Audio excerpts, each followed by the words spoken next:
moi, des gens plus jeunes que moi, et à imposer finalement une sorte d'excellence, j'espère, dans ma business unit par le fait d'être très motivé, très en osmose avec les gens et de pas hiérarchiser les choses. Voilà, ce qui fait qu'à 24 ans, j'ai créé ma première entreprise, vraiment, une fois qu'on avait vendu le business à Yahoo, qui était une entreprise dans le marketing en ligne, qu'on a disrupté. Donc à l'époque, ça n'existait pas ce mot-là. Mais en fait, le marketing en ligne était une discipline qui était gérée que par les grands groupes de communication. Et on a décidé en fait de créer un business qui s'appelait Nextedia, dont Gaël Duval, que vous avez dû voir, certains d'entre vous était dans voilà, on était associés, pour créer un business très hybride entre la technologie et du service au profit des grands annonceurs. Voilà, c'est une boîte qui a grandi de 4 personnes dans un bureau en 2005 à quasiment 600 collaborateurs en 2007. Voilà, c'est une entreprise qui avait des fondamentaux économiques très importants puisque c'était une entreprise très rentable. Donc de nos jours, c'est assez rare. Donc voilà. Et comme je dis souvent, c'est très très difficile d'aligner les étoiles quand on est un entrepreneur. Bah, on a réussi à les aligner dans un contexte qui était génial. Donc c'est aussi de la chance. Voilà, c'est beaucoup de travail et un peu de chance. Et on a vendu la boîte à Lagardère en 2007 pour 100 millions d'euros. Voilà, donc c'était assez incroyable. Je suis resté jusqu'en 2010. Pour la première fois de ma vie, je suis devenu vraiment salarié dans un grand groupe qui en plus n'était pas le plus facile. Donc voilà, j'ai fait pas mal de choses. J'ai essayé toujours dans ce grand groupe de conserver une dynamique entrepreneuriale, ce qui n'était pas facile parce que il y avait un vrai choc culturel avec les gens avec qui on bossait. Mais par exemple, j'ai créé au bout de 2 ans, j'ai quitté la direction générale de la boîte, je suis devenu chairman de la boîte et j'ai créé cette boîte, donc Nextedia en Chine. Donc je suis parti pendant 16 mois tout seul, 2 semaines par mois en Chine. À l'époque, j'avais pas de femme, j'avais pas d'enfant. J'ai vraiment voyagé énormément en Chine. J'ai recruté un management chinois et ça m'a ouvert. Bien sûr, ça a été une expérience extrêmement riche, mais surtout, ça m'a ressorti de ma zone de confort. Et en fait, c'est ce que j'aime dans l'entrepreneuriat, c'est finalement qu'on remet. C'est aussi très difficile intellectuellement et même physiquement, c'est qu'on remet constamment son titre en jeu dès lors qu'on lance une nouvelle initiative, qu'elle soit intrapreneuriale pour les gens qui sont salariés et qui peuvent avoir cette capacité de créer quelque chose en interne, ou que ça soit entrepreneurial pour aussi les vocations que j'essaie de créer tous les jours, à rencontrer des gens, à déjeuner avec des gens qui sont salariés et de leur dire et d'essayer de les sortir de ça, et parce qu'il y a plein de gens qui sont malheureux dans le salariat et qui en fait peuvent voir l'entrepreneuriat comme une nouvelle façon de s'exprimer. Voilà, en 2010, j'ai créé une aventure qui s'appelle Menlook, qui est en fait une marketplace dans la mode, qui avait on va dire l'ambition de devenir une plateforme européenne dans la mode, dans un marché extrêmement compétitif et où en fait je me suis heurté à une difficulté dont je parle assez souvent, qui est créer une boîte européenne et en fait de me m'être aperçu que le marché européen finalement c'est un leurre. Pour une raison extrêmement simple, c'est qu'il y a que les Américains qui pensent que l'Europe est un pays. L'Europe, c'est pas un pays. L'Europe, c'est beaucoup de pays, c'est beaucoup d'usages qui sont différents. Si on prend par exemple dans l'e-commerce, l'Allemagne, ce matin, il y avait Doctolib qui parlait de ces problématiques en Allemagne. J'aurais adoré pouvoir rebondir, puisque Menlook a été un succès commercial extraordinaire jusqu'en 2014, où j'en ai perdu le contrôle, parce que j'ai dû lever énormément d'argent pour pouvoir continuer cette croissance qui était une croissance finalement assez infernale. Et quand je dis infernale, et j'emploie un mot négatif, parce qu'en fait cette croissance, elle a mis la boîte dedans clairement, et elle a été pas assez bien maîtrisée, et notamment dans cette quête de créer un succès européen. À un moment donné, l'Allemagne était tellement difficile et on pouvait pas être une boîte européenne sans être en Allemagne, qu'on a fait une acquisition, et cette acquisition a chamboulé économiquement mon groupe. On est rentré dans une phase extrêmement difficile, et et qui en plus a créé, on va dire, des divergences très très fortes dans l'actionnariat, ce qui fait que j'ai quitté la société l'année dernière. Toi qui on l'a vu, hein, ton parcours le plaide pour toi, et entrepreneur plutôt à succès, tu as quand même participé à indépendamment de tout le reste, des belles aventures, des choses dans lesquelles certains d'entre nous on aurait bien aimé être, ne serait-ce que pour vivre des moments aussi passionnants que quel coup, la revente à un grand groupe, Nextedia, etc. Donc ça veut dire quelqu'un d'avisé, qui sait ce que c'est, comment ça se passe. Qu'est-ce qui se passe à un moment quand on est effectivement dans une boîte comme Menlook, qui avait des chiffres de près de 200 salariés, qui a levé 40 millions d'euros, qui est installé dans plusieurs pays, qu'on a cette vision, cette intuition qu'il se passe quelque chose. Donc qu'on se dit, il y a un truc qui est en train de m'échapper au sens pas personnel, mais au sens un peu du business. Qu'est-ce qui fait que malgré tout, on n'arrive pas à arrêter ça et que ça va quelque part, entre guillemets, dans le mur? Alors qu'on a ce background, cette intuition, cette connaissance de son marché aussi claire que tu l'as décrit. En fait, c'est assez marrant et on va s'arrêter 2 minutes là-dessus parce que c'est vrai que dans l'univers des startups, on parle toujours de success story. Mais en fait, mon histoire à moi, c'est typiquement l'histoire d'un mec qui a voulu lancer sa boîte, qui a une idée, qui a voulu l'exécuter. Et en fait, à un moment donné, j'ai été pris dans une sorte de système où le système des méga levées de fonds autour de notre secteur, le fait d'avoir envie de devenir une plateforme européenne, et en fait finalement il n'y en a pas des vraies plateformes européennes. Ça veut dire quoi être une plateforme européenne? Ça veut dire faire au moins le même chiffre d'affaires qu'en France dans un pays comme l'Angleterre ou l'Allemagne, ce qui était nous notre cas. On faisait 75% de notre chiffre d'affaires en dehors de France. Le fait de vouloir attirer les meilleurs profils, donc d'être en compétition avec les GAFA pour attirer les meilleurs, avec Google, Facebook pour attirer les meilleurs profils.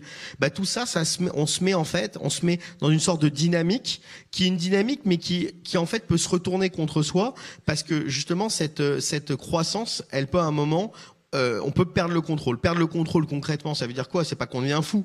C'est juste que le nombre de problèmes dans l'entreprise à gérer du fait de cette croissance prennent l'emprise sur le côté positif de la chose et ce qui est nécessaire au développement sain de l'entreprise. Et nous, c'est exactement ce qui s'est passé. Je dis souvent, le jour où j'ai perdu le contrôle de ma boîte à titre capitalistique, je pourrais dire j'ai aussi perdu le contrôle le jour où j'ai dû me lever le lundi matin à 4h30 du matin pour aller en Allemagne 3 jours par semaine avec 2 enfants en bas âge, à faire un restructuring en sortant 60 personnes en 10 jours, où jamais j'ai eu un contact ou un coup de fil de mes actionnaires financiers. Donc, vous voyez, c'est toutes ces choses-là, finalement, qui font que l'hypercroissance, elle est dangereuse, quand bien même on est de l'expérience, parce que déjà, je veux dire, chaque entreprise est différente, chaque parcours, on va dire, entrepreneurial est différent, et chaque contexte marché est différent. Et alors, aujourd'hui, donc là, je vous raconte des trucs qui sont douloureux, etc. Le fait est que, honnêtement, dans ma vie professionnelle, donc ça fait 15 ans que je travaille, on peut dire 4 ans d'intrapreneuriat et 11 ans d'entrepreneuriat, je me suis jamais senti aussi fort. Le point, il est là. C'est assez intéressant. On va revenir tout à l'heure d'ailleurs sur tes projets effectivement du moment qui sont assez passionnants. Juste pour revenir là-dessus, tu parles tout à l'heure du contrôle qui t'échappe, alors on va dire au sens figuré comme au sens propre. Oui. Sur le sens propre des choses, on sait que souvent les patrons de boîtes, de start-up notamment, sont très jaloux regardant sur la dilution qu'ils peuvent connaître, sur le fait de garder ou pas la majorité pour toujours avoir la gouvernance. Est-ce que toi, c'est un sujet qui, tu penses, a été un des sujets qui a rendu l'aventure même le compliqué que d'avoir des levées de fonds importantes qui donc, j'imagine, t'amenaient à devoir diluer au fur et à mesure et donc perdre un peu plus la maîtrise du contrôle au sens de la gouvernance, en plus que l'exécution était difficile. Est-ce que ça, c'était un sujet qui venait s'ajouter? Alors, ça a été un sujet et aujourd'hui d'ailleurs c'est assez incroyable le nombre de coups de fil que je reçois d'entrepreneurs et de start-upers qui me demandent conseil justement sur comment aborder cette gouvernance, comment aborder cette dilution, etc. Moi j'ai fait une grosse erreur, c'est qu'en fait j'ai d'abord pensé à mon entreprise avant de penser à mon actionnariat perso. C'est-à-dire que en fait j'étais les 2 doigts dans la prise et dans ces levées de fonds, je me suis toujours dit il nous faut du fuel pour exécuter notre projet. Et en fait, finalement, si j'avais pas dit qu'il nous fallait du fuel pour exécuter nos projets et que si j'avais pensé peut-être un peu plus à ma gueule, j'aurais limité, on va dire, les choses. J'aurais peut-être fait un projet beaucoup plus petit, mais beaucoup plus durable. Voilà. Donc, en fait, je pense que c'est toujours une histoire d'équilibre. Et c'est aussi une histoire dans la gouvernance, parce qu'on parle de levée de fonds. Donc là, quand on parle de levée de fonds, on parle beaucoup d'argent. Mais ensuite, quand on parle de gouvernance, on parle de qui dirige la boîte. Et ça, c'est un truc important. C'est qu'il faut considérer que des gens qui sont des financiers et qui passent quelques minutes sur votre dossier ou quelques heures sur votre dossier par semaine, parce que c'est ça la vérité, puisqu'ils peuvent pas faire autrement, juste, ils ne peuvent pas prendre des décisions qui sont sans connaissance de cause, on va dire, et de l'intérieur de l'entreprise. Et donc, je pense que c'est pour ça que, par exemple, aux États-Unis, ils sont très forts, les entrepreneurs sont souvent très forts pour mettre des votes doubles, pour justement s'assurer, on va dire que ils ont toujours la main sur où va l'entreprise. Vous voyez, mais même Snapchat qui s'est introduit en bourse récemment, je parle pas du succès de l'introduction en bourse de Snapchat, mais je parle plutôt de la gouvernance. Les actions n'avaient pas de droit de vote. C'était des actions uniquement économique. Et ça, c'est très anglo-saxon. Je pense que ça va forcément arriver en Europe, mais je pense que c'est important de garder cet équilibre quand on est fondateur et justement de pas se laisser et de créer un équilibre dans son actionnariat. Moi, je dis souvent, mais l'erreur que j'ai faite, c'est qu'il y avait un board, donc un conseil d'administration de 7 personnes. Sur les 7 personnes, il y avait 6 financiers. Quelque part, tout est dit, je sais pas, mais en tout cas, ça montre la difficulté de la situation à un moment donné ou à un autre. Si on revient, alors, parce que Marc Mélanie, c'est là un peu sur ressort, qui rebondit, qui a une résilience assez incroyable. Donc, tu as pas mal de projets aujourd'hui. Notamment, tu as détecté quelques pépites. Tu parlais tout à l'heure le food, là, qui t'intéresse beaucoup. Il y a l'épicerie, qui est une aventure que tu suis très près aujourd'hui. Il y a d'autres projets que tu as dans les cartons. Est-ce que tu peux nous en dire un mot, quelque part, de cette activité que tu as? De business angel, mais j'ai envie de dire un peu business angel plus, au sens je crois que tu as des projets de structuration de cette activité, et puis de ce que tu fais pour les entrepreneurs, parce que ce que je crois pouvoir dire, pour avoir été témoin de ça, c'est que tu as un bon sparring partner, pas dire un sparring partner assez excellent, et que tu donnes beaucoup de ton temps, entre guillemets, gratuitement, juste pour le plaisir de faire rebondir la balle et d'avoir des échanges qui font grandir l'un et l'autre, quelque part. Donc comment est-ce que tu mets ça en musique maintenant pour que ça devienne peut-être ta future aventure entrepreneuriale, si j'ai bien compris? Ouais. Je pense que la valeur, quand on est entrepreneur, la valeur de transmission, elle est hyper importante. En tout cas, moi, elle m'anime beaucoup, de transmettre, que ça soit à des associés, que ça soit de transmettre au niveau pédagogique. Donc voilà, moi je passe énormément de temps à HEC, je passe énormément de temps à l'EDEC. Là, je travaille sur des sujets aussi de diversité, parce que c'est vrai que quand on a créé France Digital, dont j'ai été coprésident pendant 2 ans au départ, juste après le mouvement des pigeons, c'était quelque chose qui nous a vraiment animé, que de dire que vraiment le web, comme il n'y a pas de hiérarchie dans nos entreprises, où il y a une hiérarchie assez à plat, c'est un ascenseur social juste fabuleux, parce que de toute façon il y a tellement de demandes sur le marché du travail que on peut monter très très rapidement si on est bon, et une sorte de méritocratie qui est extrêmement saine. Et donc je me suis dit, la transmission, c'est toujours un truc qui moi m'a animé, m'a parlé, que ça soit dans mes propres entreprises ou que ça soit en tant qu'investisseur. Ce que j'aime d'ailleurs dans le fait d'être investisseur, je suis investisseur aujourd'hui d'une 30aine de startups, mais certaines sont devenues grosses. J'ai été investisseur depuis le départ dans Tids. Tids, c'est une entreprise qui fait plusieurs centaines de millions de dollars de chiffre d'affaires dans la tech, qui vient d'être vendue à Altis, qui est une entreprise française. J'étais actionnaire du Petit Ballon dans le vin, qui vient d'être vendu à vente privée. J'étais actionnaire dans Attractive World, qui était dans le dating, qu'on a vendu à son concurrent eDarling. Voilà, j'ai fait des entreprises toujours en me positionnant à côté de l'entrepreneur extrêmement tôt, en prenant un max de risques, qui soit financier ou même de temps passé dans l'entreprise. Et je trouve que c'est ça qui est marrant quand on est business angel, c'est pas défiscaliser son argent, juste placer son argent en attendant la licorne, mais c'est justement se dire qu'on va avoir une expérience avec l'entrepreneur, on va vivre cette expérience, même si on est salarié, on peut mettre 10 000 euros dans une entreprise, en mettant 10 000 ou 5 000 euros ou 2 000 euros, faire du crowdfunding, on peut avoir une expérience justement avec cette entreprise et ces entrepreneurs formidables. Moi, c'est ce qui me plaît. Et donc on va dire, je suis passé par pas mal de modèles d'investissement, j'ai testé pas mal de choses, je me suis gaufré, j'ai perdu de l'argent, j'en ai gagné plus qu'en l'occurrence j'en ai perdu. Donc 10 ans après, j'ai un bon track record en tant qu'investisseur, mais parce que je passe du temps et je connais mes dossiers. Et j'ai même testé donc plus récemment un modèle qui est d'avoir une sorte d'idée, de la partager avec des entrepreneurs et créer une association un peu ex nihilo. Donc c'est le cas d'Épicerie. Épicerie, c'est une application qui met vos commerçants de bouche donc à Paris, qui met vos commerçants de bouche de quartier livrables en 45 minutes chez vous. Donc voilà, donc vous avez vos bouchées de quartier, vos fruits et légumes, etc. Et on vous livre en 45 minutes chez vous. C'est une boîte qui a une traction formidable, une association entrepreneuriale assez incroyable, un actionnariat aussi super. Et voilà, et on a cofondé une boîte et c'est la fierté en fait d'être passé finalement de l'idée à l'exécution, et avec une exécution qui en plus rencontre son public. Et en fait, ce qui fait le plus, qui fait, on va dire, l'entrepreneuriat, c'est de rencontrer son public. C'est le jour où on voit les stats, qu'il y a de l'attraction, qu'il y a des utilisateurs, qu'il y a un modèle économique derrière. Et moi, c'est vraiment ce qui m'anime.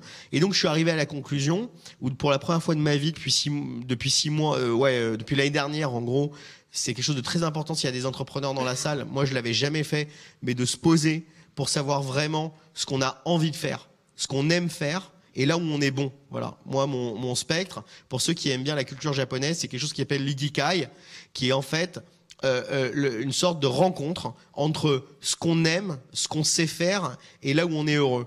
Et donc moi je me suis posé cette question de façon un peu structurée et je suis arrivé à la conclusion que ce que j'aimais le plus c'était l'entrepreneuriat et être au contact des entrepreneurs et cofonder des boîtes.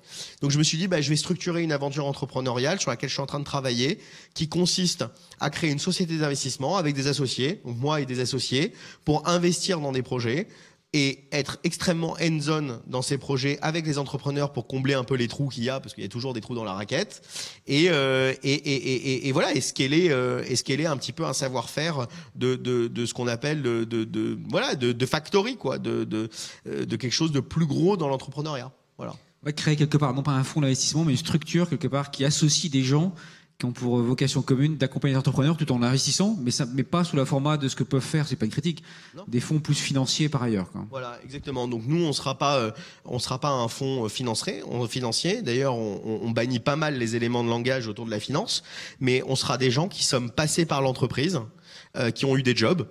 Et donc, on va mettre à disposition ce savoir-faire de start-up pour soit les aider, les coacher, ou soit faire des choses nous-mêmes en complément de leur savoir-faire. Et en ce moment, c'est marrant parce que c'est plutôt d'actualité. On a un président qui quand même a mis l'Assemblée nationale à plus de la moitié au chômage parce que tous les politiciens étaient des politiciens de carrière. On se dit que peut-être on a quelque chose à faire dans l'investissement aussi. On va pas mettre les gens de l'investissement au chômage, pas du tout. Ils vont très bien. Ils vont faire des malheureux. Voilà. Non, ils font très bien. Mais voilà, d'apporter une sorte d'innovation, on va dire, dans l'approche de l'investissement, qui d'ailleurs est absolument c'est absolument le cas aux États-Unis, où vraiment quand on traverse l'Atlantique, c'est incroyable de voir que 50% des VC américains, c'est des entrepreneurs. Donc c'est deux mondes qui à un moment donné doivent se rencontrer et voilà, c'est notre moment. Et Marc, une dernière question, parce que c'est plus personnel pour le coup, qui m'intéresse beaucoup. Alors je pense que chacun aura deviné, comme d'autres d'ailleurs qu'on a vu ces 2 jours, l'énergie que tu as en toi, comment elle est débordante et comment effectivement on imagine bien qu'au service d'un projet elle peut soulever les montagnes. Moi, une question qui m'intéresse, c'est l'homme Marc Menazé qui vient nourrir l'entrepreneur. Comment est-ce qu'il se ressource pour donner toute cette énergie à l'entrepreneur quand il est en action? Qu'est-ce que tu fais, toi, pour regonfler les batteries, faire en sorte que tu aies cette pêche que je te connais systématiquement, même dans les moments où c'est un peu plus compliqué? Parce que on sera tous intéressés, je pense, pour savoir la recette, parce qu'on imagine qu'être monté sur ressort tout le temps, c'est épuisant. Ouais, alors c'est marrant parce que c'est pas une posture, c'est une vraie nature que j'ai. C'est vrai que j'ai un truc, c'est que au fond de moi, j'ai vécu des trucs vraiment pas faciles ado. Voilà, j'ai un contexte familial compliqué. On m'a jamais donné 1 euro, jamais. Et en fait, j'ai toujours cru à ma bonne étoile. Et je crois que ça me donne pas mal la pêche. Il s'avère que il y a un truc qui me donne encore plus la pêche, c'est mes enfants. Parce que toujours dans cet enjeu de transmission, voilà, c'est un truc. Il s'avère que mon fils, de façon assez incroyable, est né le jour du lancement de Menlook. Donc vous imaginez, je l'ai pas beaucoup vu. Donc voilà, donc je rattrape pas mal le temps perdu. Et puis surtout, je médite un peu parce que j'ai pas mal d'énergie, donc j'essaie de la canaliser. Et la méditation m'aide pas mal là-dessus. Mais plus que tout ça, j'ai fait un choix dans ma vie qui est essayer de gommer les énergies négatives. En fait, c'est quelque chose d'assez dur parce que quand on est entrepreneur, on a de l'ego. Et en fait, il y a pas mal de choses qui peuvent vous toucher. Moi, j'ai eu une sortie de Menlook qui a été assez médiatisée, de façon assez sale, parce qu'il fallait trouver des boucs émissaires. Et en fait, voilà, j'ai essayé de passer outre. On dit souvent que les entrepreneurs, particulièrement les entrepreneurs français, mettent énormément de temps à se relever d'un échec. On est le pays en Europe. Il paraît qu'un entrepreneur en moyenne met 7 ans en France pour se relever d'un échec, alors qu'au Danemark, il met 1 an. Pourquoi ? Parce qu'en fait, il est beaucoup plus montré du doigt, on va dire, que dans d'autres pays. Et finalement, ce qui m'a fait rebondir, on va dire, et ce qui m'a généré une sorte d'énergie positive, c'est notamment le fait que je fais plein de choses. Et que donc, mon cerveau s'est mis à disposition de projets, d'ailleurs des projets qui soient business ou pas, qui tout de suite m'ont mis dans une sorte de, on va dire, d'effet positif, de boule de neige positive, si j'ose dire. Et voilà. Et franchement, je me lève le matin, je me dis que toujours le meilleur est à venir. Donc c'est une sorte de mindset. Voilà. Écoute Marc, un grand merci. Je tenais à dire, en fait, quand on a préparé cette interview, tu m'as dit, je veux bien venir, Ronan, tu me le demandes et tout, parler de Menlook, je veux bien. C'est difficile pour moi, je vais le faire. Je comprends mieux pourquoi, parce que cette notion de transmettre, c'est aussi ça, c'est d'expliquer aux autres ce qu'on a vécu, c'est de montrer qu'on peut rebondir. Je sais expliquer que parfois ce qu'on voit, c'est pas exactement la vérité. Il faut pas croire tout ce qu'on lit dans les journaux. Et je crois que c'était un beau témoignage. Comme moi, j'espère que vous serez touchés quand même. Un beau témoignage de ce qu'on peut avoir, des très très beaux projets, des très très belles réussites.